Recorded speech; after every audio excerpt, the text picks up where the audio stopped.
I want to take a few minutes about one thing you mentioned, because I struggled about it, and I believe some people struggle. At least I know people around me, one of the things they struggle about is choosing the right people around them. It's a struggle for many people, partly because of the subculture where they've been told always be with your family, be with your friends, don't go out, don't talk to strangers. This mentality where people always inbreed and always stay in the same group is killing a lot of visions, killing a lot of people. Some people think they're betraying others when they go to the next level. But if you ask me, if you stay and all of you are going down, or both of you are going down, nobody is staying, living to tell a story and come back and pick up the other person. You all go down. And therefore, I don't see it as a selfishness, a selfish move. Hey, if you don't have people who are encouraging you, stretching you, taking you to the next level, and supporting you, you all gonna go down. Why not you at least rescue yourself, go to the next level? Who knows? You can come back with some testimonials, some track records, even some support to pull back people where they should be. And I want you, if you struggled with this one, or if you have seen some people who are struggling with this, they need some kind of, let's say, confirmation or some kind of slap, so that there's, oh my gosh, okay, now it's not selfish. I know now it's not about me, it's about the greater good, it's about our community. I have to find the right environment for me to flourish. Would you please address that one? Yeah, absolutely. A lot of times people have been designed to be in our lives for a season, right? And really the only people that's going to be in your life from the beginning to the end, it's going to be mom and dad, maybe brother and sister, maybe an uncle or a cousin, and best friends. But for the most part, I think we should live life in seasons. Let's be honest, AZ, some people you talk to every day. Some people you talk to once a month. Some people you talk to once a year. And some people you just see them when you see them. And honestly, we should have a vision that we're so committed to. There's nothing wrong with repositioning people. It's not a personal thing. It's about growth. So for example, my high school friends, I had some great high school friends. We don't hang out as much as we did back in high school because I got a chance to go to college and play college basketball. And I talk to them not every day. I talk to them maybe once a month, maybe once a year, maybe once a quarter, but they're so proud of me. They've seen my journey. They've seen what I've done. And so I've aspired them. Some of them have gone on to be successful in business. Some of them have gone on to be doctors themselves.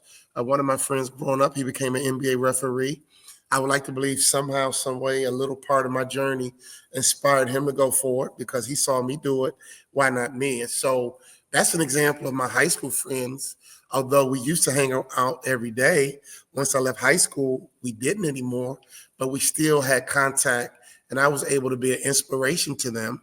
And in many cases, they inspired me. Right? In fact, my high school buddies who introduced me to my wife. So my college friends are no different. A lot of my college friends, we were around each other every day. They were my college teammates, my college classmates. And once I made it to the NBA, just like in high school, I inspired them. I motivated them. And now some of them are pastors. Some of them are big-time financial advisors. Some of them are big-time lawyers. Many of them kind of saw my journey, what I went through. And although we used to hang around each other every day, we don't anymore, but man, we're still a part of each other's lives. And now maybe I see them once a year when I used to see them every day. Bottom line, I'm still connected to them, but because my path has really gone forward and my circles have changed, I still love them. They love me. We're still friends, but I just don't talk to you every day like I used to because I have some new fellowship. I live in a country club right now in Florida.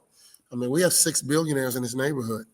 As I began to build strong relationships with billionaires, right? We're not talking about millionaires and multimillionaires. I can literally tell you, I have billionaire friends, and those relationships are incredibly rewarding to me. And obviously, I add value to them, but they add tremendous value to me. And everyone in my world benefits. Everyone in my coaching programs benefit. All my friends benefit. All my colleagues, people who never even met the billionaires, benefit when I come to a coaching program after I just spoke to a billionaire, right? So you should want to encourage your friends to grow, ascend to new levels, get new friendships, because when you get the fellowship with them and come back to these relationships, they add value, tremendous value. So you can't hold anybody hostage. You know, we all are free. And again, AZ, some people you see every day, talk to every day. Some people are worth once a month. Some people are once a year, and some people you see when you see them. And you really can't be afraid to reposition people, because if you are afraid to reposition people, you could be stunning their growth and development, and they could be stunning your growth and development. And I believe most people, other than mom, dad, brother and sister, aunt, uncle, are putting your wife and husband are putting in your life just for a season.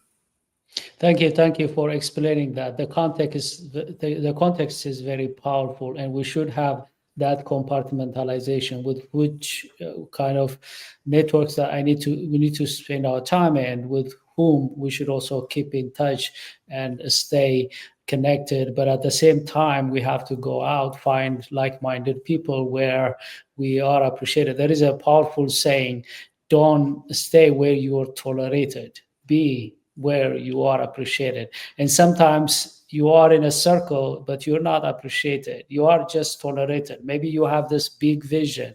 Maybe you are too optimistic to the group, and therefore you're just being tolerated. You want to be where you are appreciated. Like you've said, when you are around with people who have more resources, more opportunities, more knowledge, you are actually benefiting your group. Sometimes some of my Ethiopian colleagues, they tell me that you have to relocate, come Ethiopia and just be there. You'll be successful. You don't have a lot of competition. Here in the US, the competition is high. Why are you in the US? And I tell them that the moment I relocate, the moment I make my base in Ethiopia, actually, I'm denying my country, my community, the opportunity that I bring because I'm mingling with people outside of Ethiopia, the lesson that I learned, the experience I get, the connection I could create, investment from the United States to Ethiopia. And I agree with you.